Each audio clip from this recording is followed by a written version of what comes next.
Wait, where's the DSG? How come it's manual? What's going on? Where's the paddles, man? I don't know, they're lost. So I'm here with my buddy Zach. Hi everyone. We're finally doing a review on his car. It's been a long time coming, but here we are, finally. Yeah. Nice 6-speed non-DSG for all you butthurt kids about manual. Yeah, a lot of people got butthurt with my review of my buddy Joey's Stage 1 Plus DSG GTI. So giving you guys a manual ride along this time, so hopefully none of you get too butthurt. And yeah, let's do this.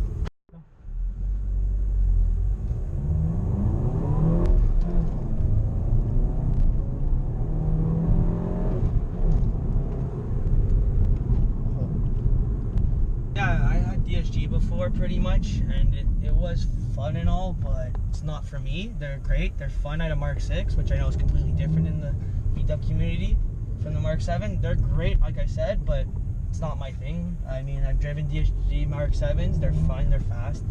The manual's been part of my life and my dad's life pretty much all of my life.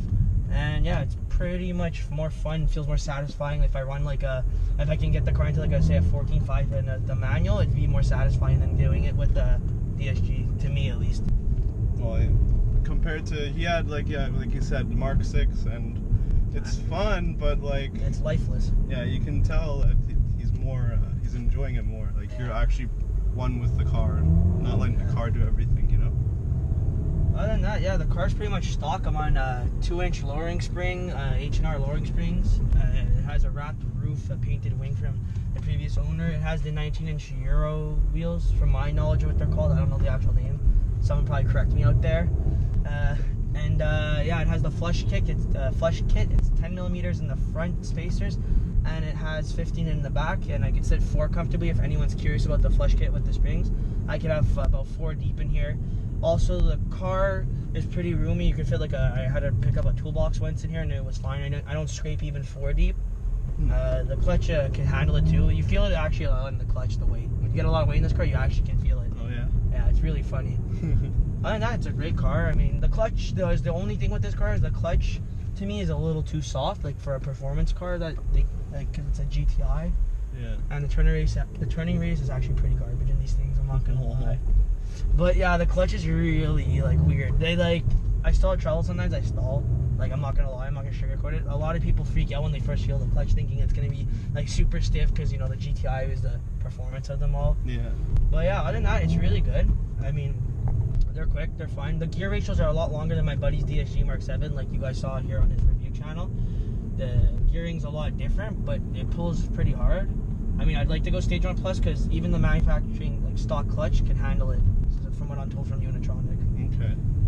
Yeah, Stage 1 Plus is quite a big jump in horsepower in this car. Even as long as I don't launch the car like a dumbass, like pretty much burn my clutch out everywhere, I can go Stage 2. And these motors, like, I don't know what they did with these new MQBs, but they're like, it takes power like nothing. Yeah, it eats like a champ. Like, I know Stage 2 is like just downpipe on 28 pounds, and it's like they're fine. Like, it's reliable as fuck. Oh, excuse my language, it's crazy. It's like there's like, I feel like, because when I used to do DSG, I'd go in like 2nd or 3rd to take a turn in the Mark 6, and like it just didn't do it for me. It felt boring, like, you know, the car was having all the fun. So I find the lapping ability of this car is really great. I used to have a built Civic. Yes, I used to be a Honda kid, and honestly, like, I used to love the handling of that car, and this car is probably honestly a lot better than it. And obviously everyone's gonna be like, well, that's what it's designed for and blah blah blah, but yeah, it's honestly great. I find 2nd gear 50 in this car is amazing. Like, to do a pull from, it's amazing. Definitely, you feel it when it hits boost. It's just like you're back in your seat. Yeah, the exhaust stock. Yeah, the only thing is with this car is it's very quiet, sadly. I don't know why Volkswagen does that. Like, I wish, like in the Mark 5, I know they had a performance exhaust you could buy. Yeah. I wish they would do it for this car, because it's really annoying that the sound has to come through my speaker. Yeah, it's true.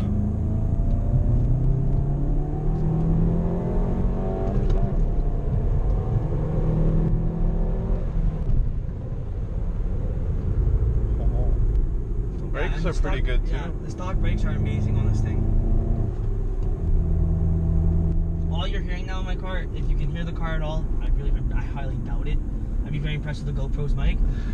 You hear it through the speakers, and that's what disappoints me the most. Like, if I'm buying a car, like the GTI badge, like it's supposed to be the sporty car, I want to hear it. I want to be able to hear crackling when I rev match. Like, it's a great car, but that's my opinion to it. Other people like argue with me, well, that's not like the Volkswagen way. It's always been about class and Euro stuff. It's cool and all, but like if I'm spending the money to have a sportier car, as much as it's a Golf to everyone else out there in the muscle community and the Honda community, I want some sound. Also, the handling is also very nice with this kit.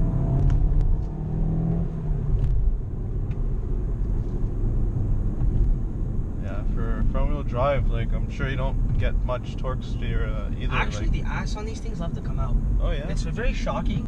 I mean, I was warned by previous like owners of this car that like, oh, it's very tail happy, and I'm like, okay, I guess for a front wheel drive, but like really for a front wheel, a lot of people laugh when you say that sentence, but like my dad, like for the older generation, and they ask me about it, like how they think of it and everything, it's like when you say the tail actually likes to come out, they laugh at you because you know all their cars are all rear wheel drive, a lot cooler, but like. Other than that, the car's great. There's no launch control, unfortunately. I don't know if it's on the performance pack because this is the Autobahn. So I have the smaller brakes, the smaller screen, but I have like the leathers that hold you in place really well. I have the moonroof, like everything, the tinted rear view visor and all that. All that stuff's pretty cool. But it's definitely still pretty nice in here. Yeah, definitely not complaining. Actually, the only thing is this is really small in here. This is really useless. It's like honestly the most useless thing. But other than that, it's really good. But yeah. The car drives like a dream. On a good day, I could get like 530 to the tank, and that's like having a bit of fun too, like not just granny shifting and not double clutching. Hashtag like you should. Hashtag Fast and the Furious there, but yeah. Anyways, it's pretty fun. You can get good mileage if I really push the car a lot. Like if I'm really like having fun with it on a nice sunny weekend, it's about 350, 400. The gas kind of sucks, but that's a turboed 4-cylinder sucks about it. But hey, you can't complain. I mean. It's pretty good. It gets about 60 tank from empty. 60, 65 fills up the tank, like on premium. Wow. Yeah. Another nifty thing about the manuals, it will tell me when to shift here. On the top right, the numbers are here. If I go like a certain speed, it'll tell me when to shift, the downshift and stuff. Right now, it's not doing it because I'm in sport mode. But other than that, it's good. The car doesn't take too long to warm up either. It's a nice positive thing. Yeah, not like my Mustang. It take a while to start. And you can't shut it off right away. Like this thing has a turbo timer. Yeah, turbo timer built in. I still wait. I'm a little more into the old school way, like because sometimes computers like to fuck up, and I would not like to see my turbo seize, which I know is very unlikely, and that's not a problem. The only other thing is they're really good. There's not even a lot of problems. I haven't had any recalls. It hasn't burnt any oil. I've owned the car for 6,569 kilometers now, and in the 6,000, and they did the oil change and everything. It's like it has not burnt. My Mark 6. Yes, I had an exhaust on it and whatnot, but every time I DSG flush, I could practically almost like I hear my oil burning in the sense. Like I usually after a good weekend, like a couple of good drives like this on the nice windy road with the DSG, I knew right away. But even the Mark 7 with the DSG with the tune there, like Joey's, this doesn't burn oil either. Actually, these are really good. Like the Mark 7 is really good. Like you're really getting a good bang for your buck. I mean, in Mexico when I did my pulls there, stock gens.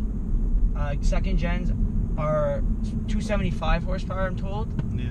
I could beat them if they're stock. If they're tuned, obviously they block me. The stock for BK1s, obviously they're a little slower there, but they're like what, 200? 210. They're more the Mark 6 competitor. That's when they came out. That's in fairness. Yeah. The Mark 6 would beat them, but those are heavy cars. Those are in a different game. Like they have the drifting and rear-wheel drive fun advantages. Yeah. But they're also nice cars.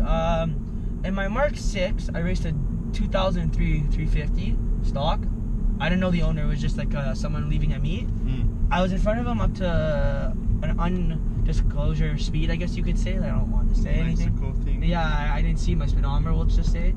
But it was really impressive to me coming from I had a VR Jetta. That's what I had, an Integra. But those are. Mans has a pretty long list of cars. My actual cars was I had an SI as my first car. Then I had some of my buddies had VRs, and that kind of got me into the V-dub world.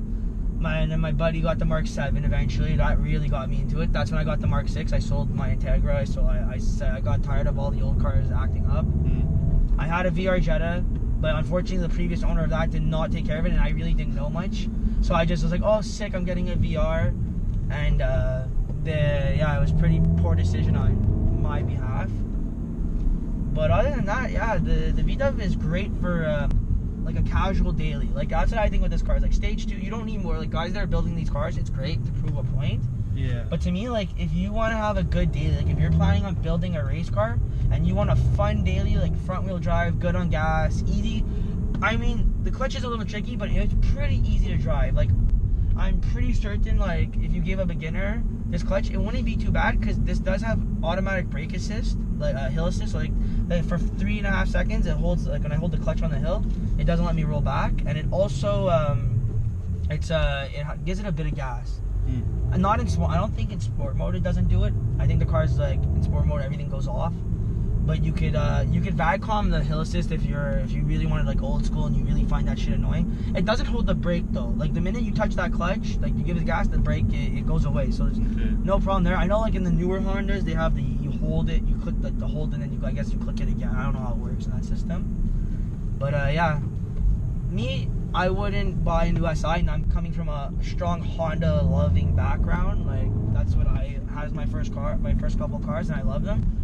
I don't think if anyone's considering like the SI or the Mk7 Gti, I would take this. I've driven the new Hondas. I've driven the new 5-cylinder turbo. They're fun cars. I'm not talking shit or anything. Like I'm not trying to badmouth or get anyone mad.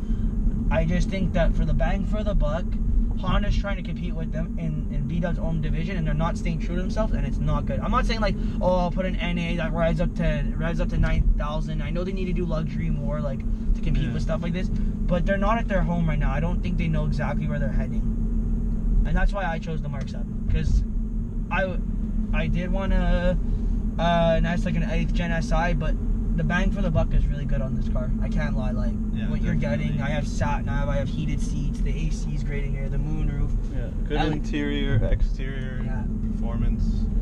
And like for what I have in my car, from just what I remember, Honda, you have to get the Accord to have like such a good thing. All right, well that concludes this ride along. Thanks, Zach. No problem. For everything. Good luck with the Mustang and everything. Oh, thanks, man. And yeah, so kind of a small comparison between the manual and the DSG Mk7s, just so you guys can have an idea if you're looking into getting one. Yeah. And yeah, anything you want to plug, your Instagram or anything?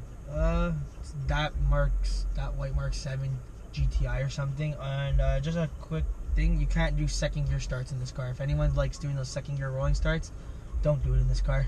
Do yourself the favor. Anyways. Alright guys, just give this video a like, comment, and subscribe, and I'll see you in the next video. Take care.